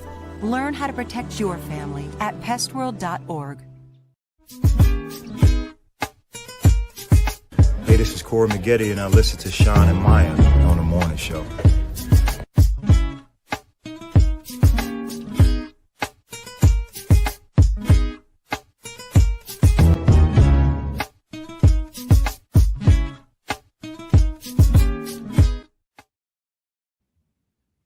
Welcome back to Second City Sports on a special edition of the program. We're honoring the legacy of the Reverend Dr. Martin Luther King Jr. I'm Sid, that's LaKeena. You can follow yours truly on the Twitter, X, and the IG at SidKid80. Once again, it's SidKid80. That's SIDKID80. That's SIDKID80. You can follow my Kid McGee on the Twitter, X, and again the IG. This last break of the show for today. This is our sports potpourri segment. We'll get into Cubs and White Sox talk in college basketball, Blackhawks, and old school TV Monday special edition, and a whole lot more for this segment. So, if you have any questions or comments on any of the topics that we discussed thus far on today's show, you got to hit us up right now at Sports Zone Chicago's Facebook page or at Sports Zone Chicago on YouTube. Type in those questions and comments in the comment section. LaKeena will get the open screen for you. The Cubs wrap up their annual Cubs convention this weekend, and of course the big buzz was the signing of Alex Bregman. And I'm it's going to be interesting though, to see, I know Matt Shaw's name. Some people say that maybe they should does he move around, do they move him before the start of spring training? I know we know Nico Horner's name has been floated as well. So for me, I think you have to keep both of them just to see. I think in both cases, you are going to have to, at least listen to any offers if they give you a shot to perhaps maybe get a chance to perhaps, like I said, he can play both infield and outfield. So I don't think you want to, they already said they're going to play. They're going to, I know Craig Counsey they're going to utilize him a lot. So, it's going to be interesting to see what happens with that. But I think if you're Craig Counsell, you're in a pretty good spot, I feel like. Yeah, great article by Sahada Sharma of the Athletic Chicago, who covers the Cubs like a blanket for that great publication.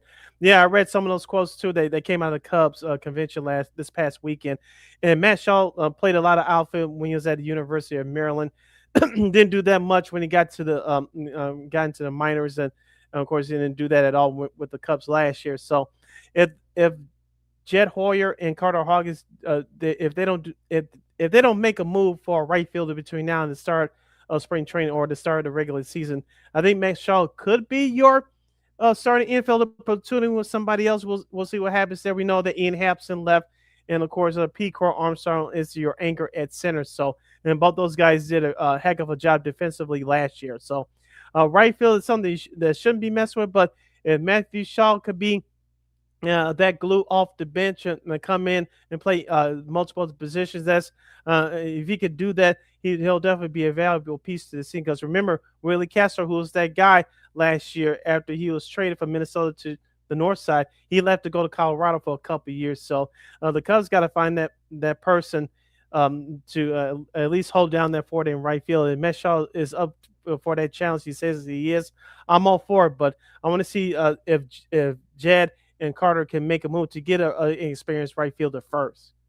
Interesting though that you didn't hear the words luxury tax from them, from neither Hawkins or Hoyer or even Tom Ricketts. So could they perhaps remember they got that $75 million deferment money from that Bregman contract? So I'm wondering, will they use this as an opportunity to perhaps use that use that on a right fielder? Cody Bellinger's still out there, so I don't know if they'll bring him back, but you've still got guys out there that will probably get for that kind of money. So we just see what the Cubs do. So they've got options.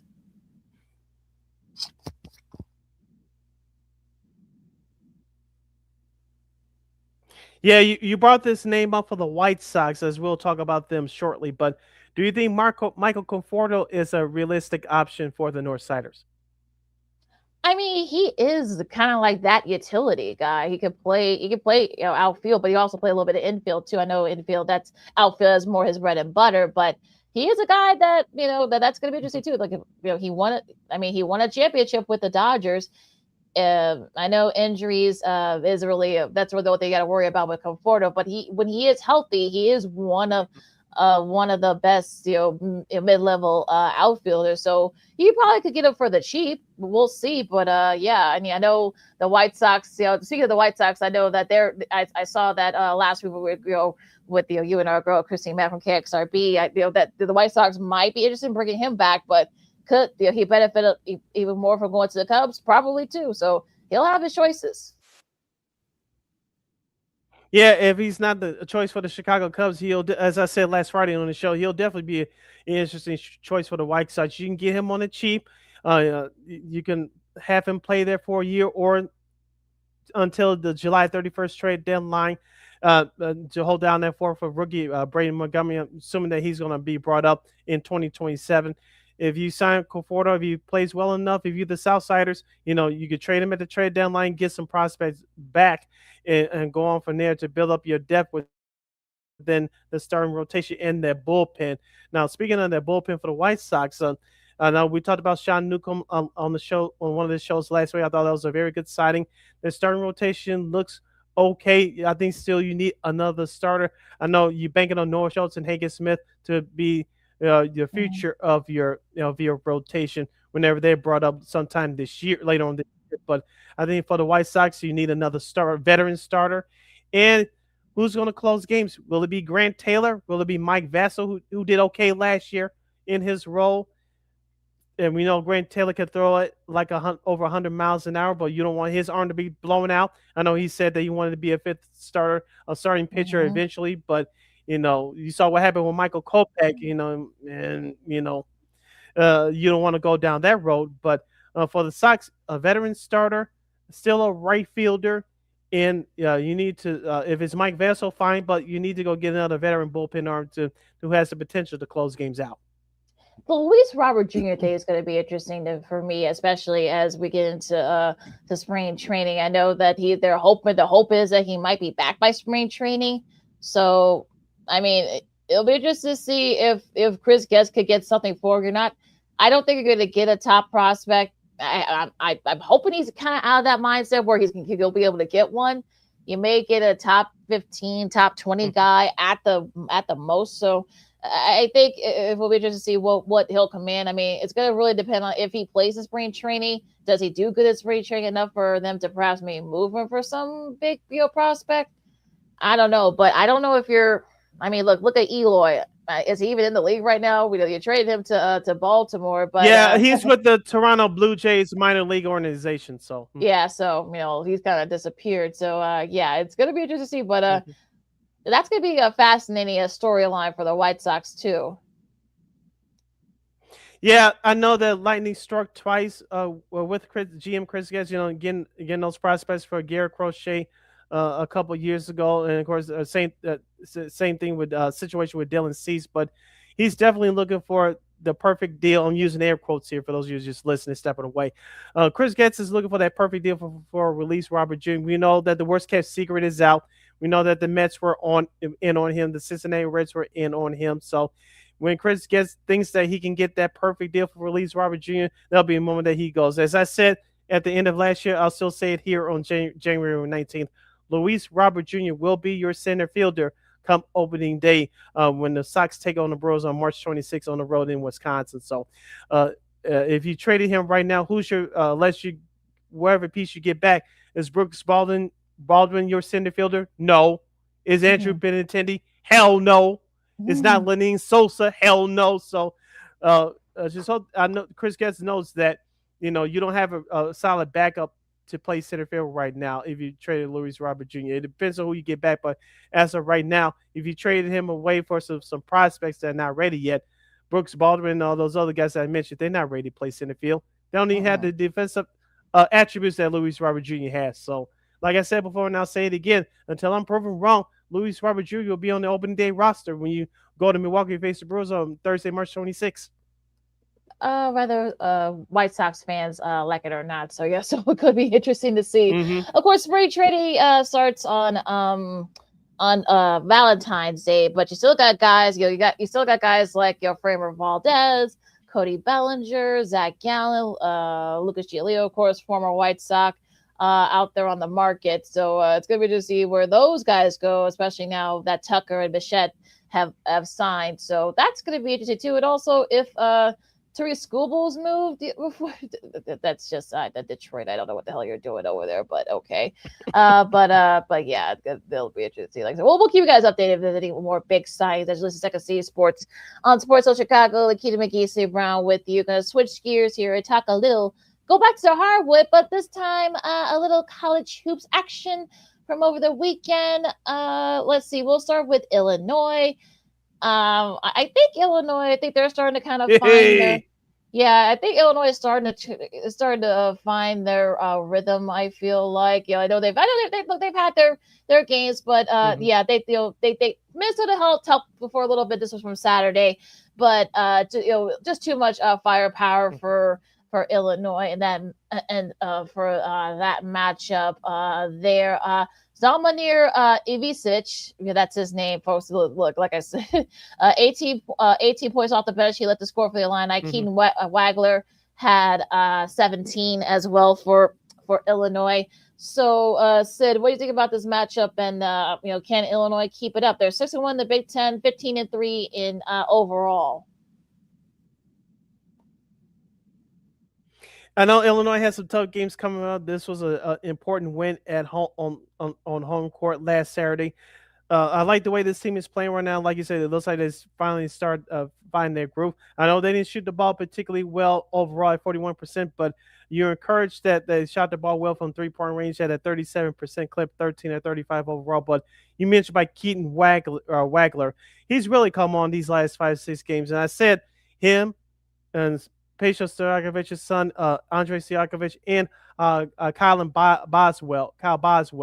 Those are going to be your big three scores for this Illini team this season. I know Boswell struggled only scoring 9 points off of 6 shooting, but Keaton Wagler looks like he wants to be that dude. He wants to be that go-to guy. Says, hey, when the ball's in my hands, I know what to do with it. I'm willing to take that pressure on. I'll be that guy to go get a big basket whenever he needs. So I like the way that he's been playing right now. And like I said, all the other guys are finding that roles starting to fall in line. So the only thing that concerns me, LaKeena, is their defensive rebounding. I know they out-rebounded Minnesota overall plus 11 at 42-31, but their defensive rebounding concerns me at times. But if they just tighten it up a little bit, especially with their defense within the interior, I think they have, because they have more than enough of firepower to go against these teams in the Big Ten.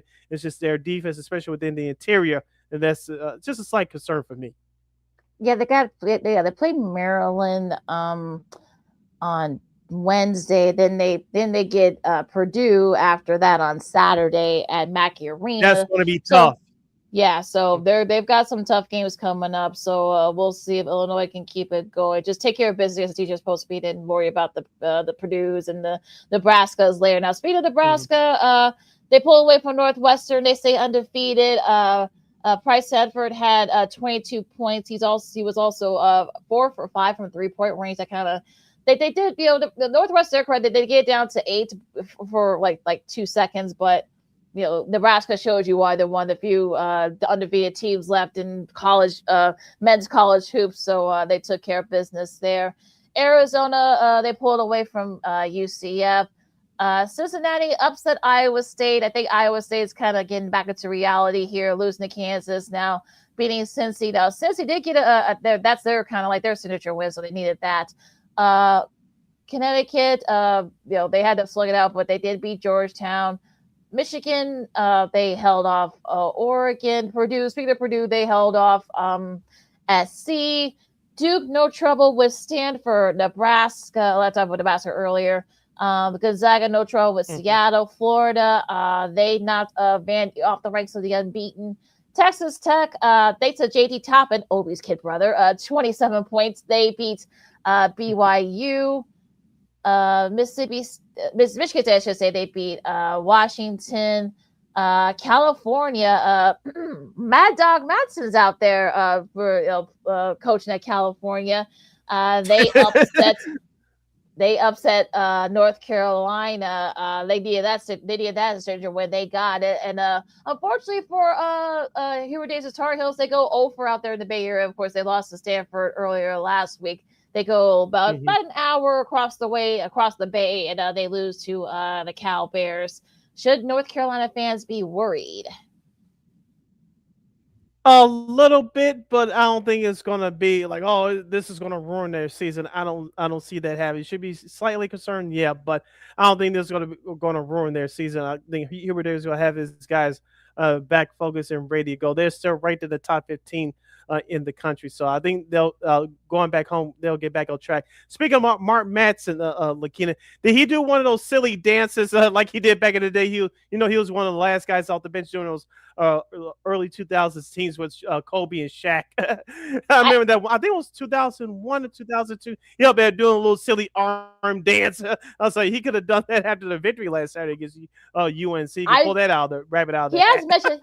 I remember he has mentioned that his players, they tease him about that. I think one of his star players, they got it on their phone saved, so they show it to him every once in a while.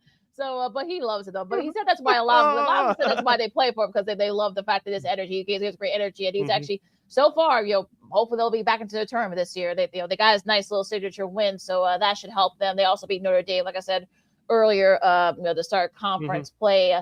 Virginia, they beat SMU. Georgia, I know Sid's happy about this score. They beat Arkansas. Go ahead, Sid. Go ahead, celebrate. Alabama, Calipari, tape, as David Kaplan would say, tape that. And number two, LaKeena, shout out to Dominique Wilkins' son. I know statistically it doesn't look good, but he's had a nice. I'm talking about his son. He's had a couple of nice, spectacular dunks this year. So I wanted to officially give him love on this show. Former friend of the old D and David show, but Dominique Wilkins' son, looking nice for the University of Georgia. Yeah. So far so good. He's I think this is his sophomore year, if I'm not mistaken. Over there, he had 11 points, I should say, but yeah. So Jake, that's his name. Jake, that's his son's name, his youngest son, I believe. So yeah, he's doing pretty well out there as dad's. I think his dad got his degree there some years back. Alabama, they edged out Porter Moser's OU Sooners. Louisville, no trouble with Pittsburgh. Clemson, they pulled away from Miami. Bryce Drew with his first big win since in the Mountain West Conference. They upset Utah State, knocking them out the ranks of the unbeaten there. So a nice win for his guys. Kentucky, they're starting to kind of find the groove. They beat Tennessee. Butler upsets Seton Hall. Virginia Tech, they lose to Notre Dame. Ohio State beat UCLA. Illinois State beat Bradley. No trouble with Bradley in Missouri Valley Conference action. Northern Illinois beat UMass. Let's see. Yep. I think that's about it there. So shout out to our guy Jay Hood from ESPN 1000. He called this game UIC defeated Drake in speaking of Missouri Valley Conference action, 74-67 up there near Credit One Union Arena on the near west side in Chicago. Yeah, so nice to see UIC to get back on track. Yeah, nice win for them. St. John's beat Villanova. San Diego State beat New Mexico. That was a good matchup there. They San Diego State, they pulled away from them as well to cap off the Saturday slate there. Memphis, your buddy Mr. Penny Hardaway, he got a nice win against the Roadrunners, beep of UTSA. And Houston, Houston, no trouble with Bobby Hurley's Arizona State Sun Devils beating them by 30 yesterday. So focusing on this week's games, I'm trying to see, is there anything? I know it's a busy schedule with Dr. Martha King. Yeah, there's a couple on Tuesday I wanted to mention. For for tomorrow. UIC will be back at it again at home against Evansville. That's at 7 o'clock on ESPN Plus. Let's see if UIC can climb back to that 500 mark. They're 9-10 on the year. Rutgers at Iowa tomorrow at 7:30 on the Big Ten Network. And we have Michigan State at Oregon. That's at 8 o'clock tomorrow on FS1. That was another game I wanted to mention. Oh, yeah, tomorrow night on True TV, Butler and DePaul will do battle in the state of Indiana. Both teams checking in at 11-7 on the year. Michigan, they host Indiana. That's going to be on Peacock, but also it's going to be on NBC Sports Network. Iowa State, we'll see if they can get back on track as they host Johnny Dawkins' Knights of EUCF. Clemson, they host NC State on the ACC Network. And St. Louis, they're back in the top 25 for the first time in a bit. They face Duquesne. That's about 6 o'clock on ESPN Plus. Also, Miami of Ohio, they're undefeated right now. They got like 12 seniors on that squad. No, I'm just kidding. They got like about 6 or 7, but that's a veteran squad. They're meeting Kent State. I think it's the first time. Has it been okay? Wally Zerbiak, I guess. Maybe I don't know. Maybe it's been that long, but Kent State, they face Kent State. Loyola, they meet State Bonaventure. That's gonna be on ESPN Plus. St. John's and Seton Hall, that'll ballot out on FS1. Vanderbilt and Arkansas at 8 o'clock on ESPN. This is tomorrow night, folks. And Georgia and Missouri, that should be a fun one on the SEC Network at 8. Purdue and UCLA on Peacock, and Kansas, they're starting to get back on track on ESPN as they go on the road to face Colorado, and UNLV and Utah State. That's going to be on FS1 at 10 o'clock for tomorrow. All right, a couple of games for Wednesday. Maryland at Illinois on Big Ten Network at 6 o'clock, followed by Washington at Nebraska. That's at 8 o'clock on the Big Ten Network as part of that Wednesday night doubleheader. I know there was one game locally that I wanted to mention. Bradley at 13-7 against Indiana State, the struggling Sycamores. Can Bradley, the Braves, take advantage of the struggling Sycamores? That'll be at 6 p.m. on ESPN Plus. At the same time on ESPN2 for Wednesday, number 22 North Carolina will come back home to take on the Notre Dame Fighting Irish. I think that North Carolina will take care of business there. That was another game that I want to mention for Wednesday. If this can get pulled up, I mentioned Washington, Nebraska. That's at 8 o'clock on Big Ten Network for Wednesday. And Illinois State, they'll host Northern Iowa. The Panthers will travel to Illinois to take on Illinois State. That's at 8 o'clock p.m. on Wednesday on ESPNU. Another big game in the Missouri Valley. Northwestern, they go to Los Angeles. They face USC. It's going to be at 10 o'clock on the Big Ten Network. Mm-hmm. And San Diego State and Grand Canyon, that should be a fun one. That's going to be on FS1 at 10 o'clock. And I think there are a couple of games for Thursday I want to mention real quick. Where the hell is it? Let's see. I know. Go ahead. No. I'm trying to. I don't think there's any big. Well, Wisconsin, Penn State is going to be on FS1 at 6. That's really about it there. But yeah, that's about it for Thursday. All right, you're listening to Second City Sports on Sports Zone Chicago City. LaKeena here with you. Coming up, we'll have a special edition of Old School TV Monday. You guys are going to love this. But first things first, we'll mention that hockey. Shout out to the Chicago Blackhawks organization if you're a hockey savant, traditional savant.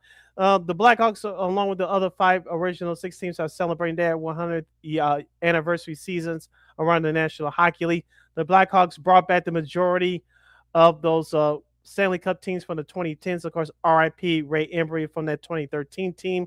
He's no longer with us. He died several years ago. But the Blackhawks brought back those players from the 2010, 2013, and 2015 teams.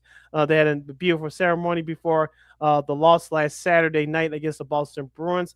I don't know if we got a chance to catch some of the highlights, LaKeena, but it was a beautiful ceremony. The fans came alive, and a couple of players stood out. Patrick Sharp and among others during that ceremony. Great job by the Hawks organization, but the team currently is struggling. They lost to Calgary last Thursday night, and they got dominated again by the current Boston Bruins team, losing 5-2. Well, to be fair, though, Boston is like one of the top teams in the league right now. So Yeah. it's yeah. So there's really no shame in that. I did see I did see some photos from there. I didn't get to see a chance to see any highlights, but it was really nice that they showed that particular team, because that was really one of the, probably some people say that's probably one of the better of some of the Stanley Cup teams, but I think that's really, kind of a testament to that. Now, as far as the Blackhawks, these current Blackhawks are concerned, they've lost 3 in a row. You thought they saw a little bit of a fight, but injuries and also the consistent play, that's really going to be the thing here now. Nazar is back at practice. He took a puck to the face in that game, but he is back in Chicago for practice. I think they're practicing right now as we speak. They do play Winnipeg tonight at home, so hopefully they can, maybe they're just as bad as they are, unfortunately, or fortunately, depending how you look at it. So maybe they can get it going here, and perhaps maybe get back on track. Yeah, like you said, hopefully they'll take care of business against a struggling Winnipeg Jets team. I know they've been disappointing this year. They have the same, they're 1 point less than the Chicago Blackhawks. So as we talked about also too, Connor Bedard's been back for the last couple of weeks now. So hopefully that the offense will return for Chicago. So you're playing against another struggling team. Like I said, you lost to Calgary last Thursday at home. Hopefully you can turn things around starting tonight.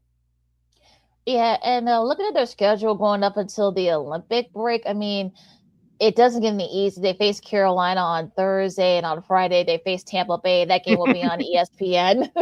So, and then they face Florida, then they face the Wild and Pittsburgh. And also I think they cap it off before that break against the Blue Jackets. So that's going to be a fun schedule. Going into the Olympic break. Yay.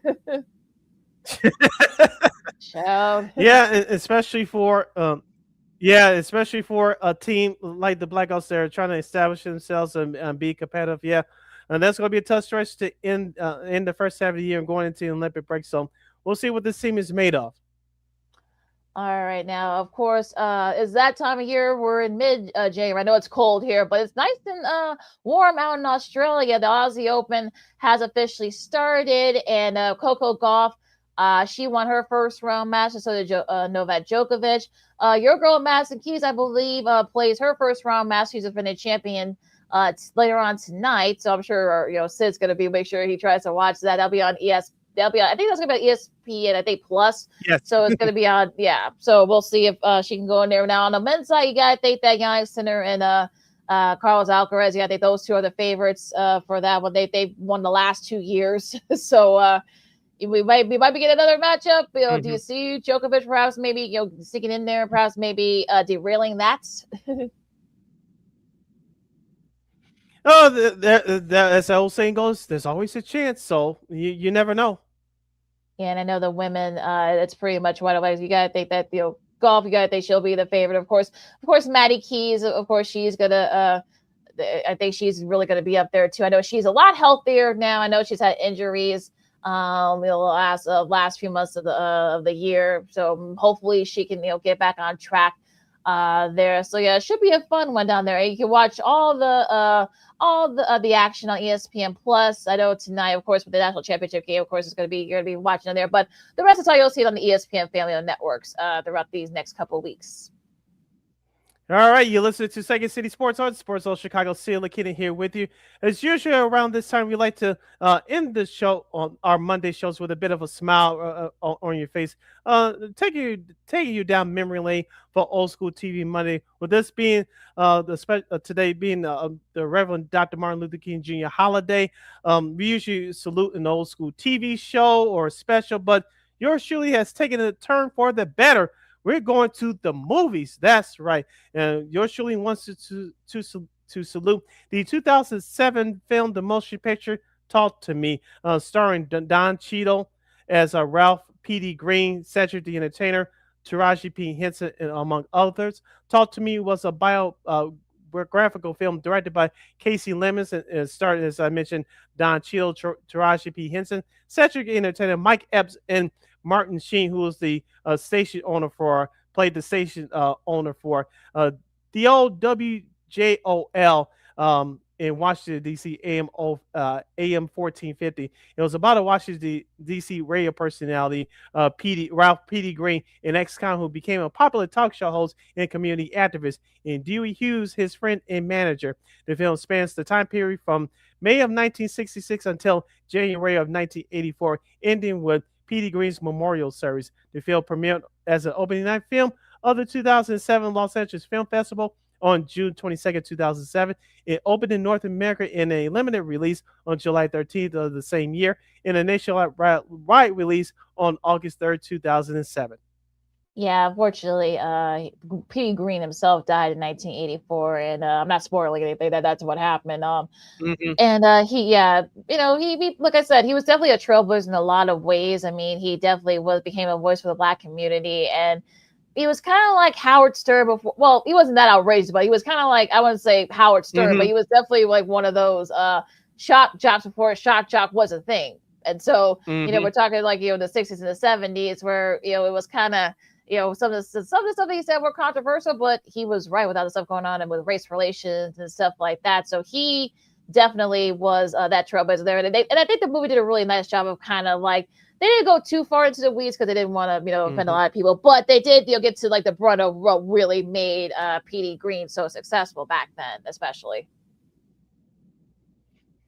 And also, too, you saw what those disc jockeys, especially in the Black community, meant to the community during the race riots, and especially what happened at the assassination of Reverend Dr. Martin Luther King Jr. in 1968. Of course, it was P.D. Green that led the charge to stop the violence in the around the Washington, D.C. area. Of course, bringing it back to here in Chicago. Remember the Good Guys DJs on the old WVON. Of course, Darren Cornelius was by that time he went to do show train locally before he did nationally. But it was those guys like Herb Kent that told the city of Chicago to stop rioting on the south and west sides.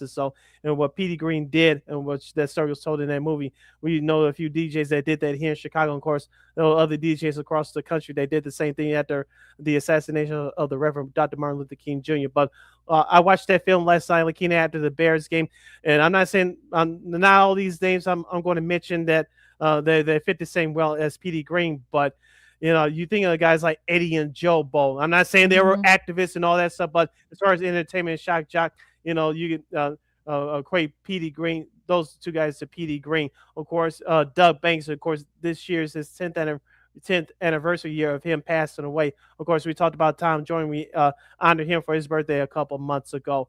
Of course, we said the late, great Herb Kent, who did some great work in and out of the community here in the city of Chicago. So, P.D. Green was one of those shock jocks, as you mentioned, that graced the airways. It actually had the heart of the community. He said in the movie that he had a PhD from the streets because he spoke to a group of people that their voice was voiceless at that time. So he gave a voice to those people that needed to be heard. And so we all know what the radio industry is now. We won't get into it too much. Everything is corporate, and then things are opening up in a different way because of social media.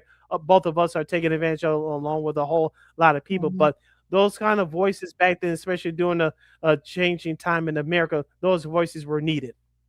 Yeah, and I think with all this stuff going on, of course, with Dr. King's assassination and also RFK Sr.'s assassination, I think that all that kind of sort of manifests in that. And you needed guys like your P.D. Greens, those guys like that to kind of like be the voice for the Black community, because there weren't a lot of them back then, especially in the big radio conglomerate. So I think he's definitely definitely paved the way for those shots like your Herb Kents and such and such like that. So I think he definitely kind of led the way there. Now, unfortunately, he did hard party. He admitted that. Unfortunately, he died from liver cancer because of the smoking and the drinking and such. He definitely lived hard, but if you saw in the movie, he definitely partied hard. So all that came back to bite him, unfortunately. But I think he. But I think, he definitely kind of like paved the way and such for those Black disc jockeys, if you will, and even you can probably see even more mainstream disc jockeys as well. You can stream the movie. You can see the movie, I believe, on I think I saw it on Prime Video. a while back. I think it's still on there. I think you can watch it there, and also Apple TV if you got it, and also Fandango's too. So yeah, you can stream. It's not on YouTube. You can't. There are places where you can stream it. I don't think it's been on in years. But I believe it is on YouTube. I think, but I think you got to pay a fee. So if you want to watch it, yeah. So if you want to watch it, you got to pay a fee, but it is worth checking out.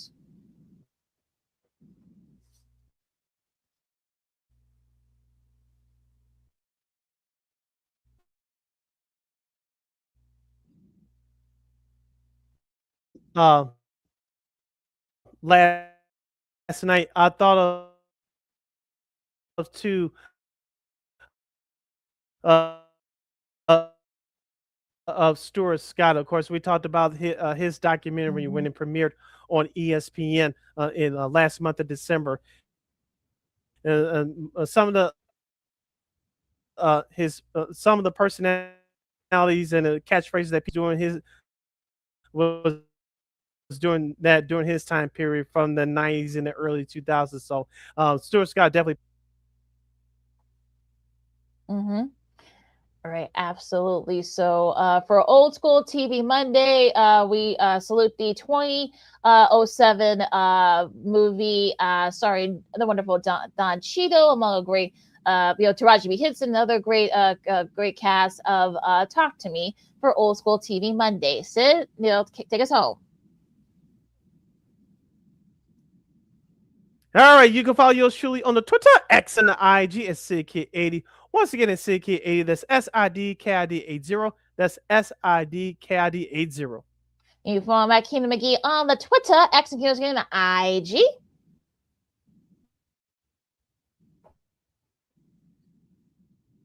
Be sure to download that Sports Zone Chicago app wherever you get your apps: Facebook, X, Instagram, and YouTube. And thank you very much in advance for your support.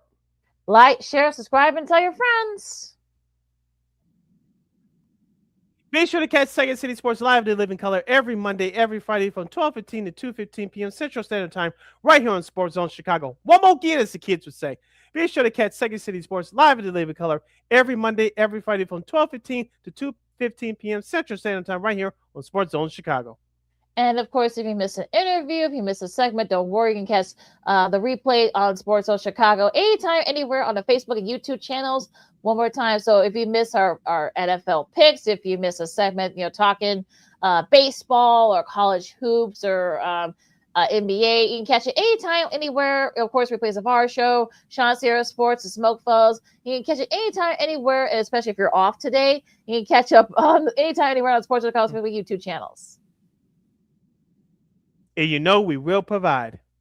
All right, folks. So stay warm out there. Enjoy all the college hoops, the NBA. We'll see if there's any more big MLB signings. You got a few more weeks left before spring training. So gear up. Enjoy the national championship game coming up tonight. So for Sid, I'm LaKeena of Second City Sports on Sports Chicago, and we'll see you guys on Friday. Thank you, Bears. Holla!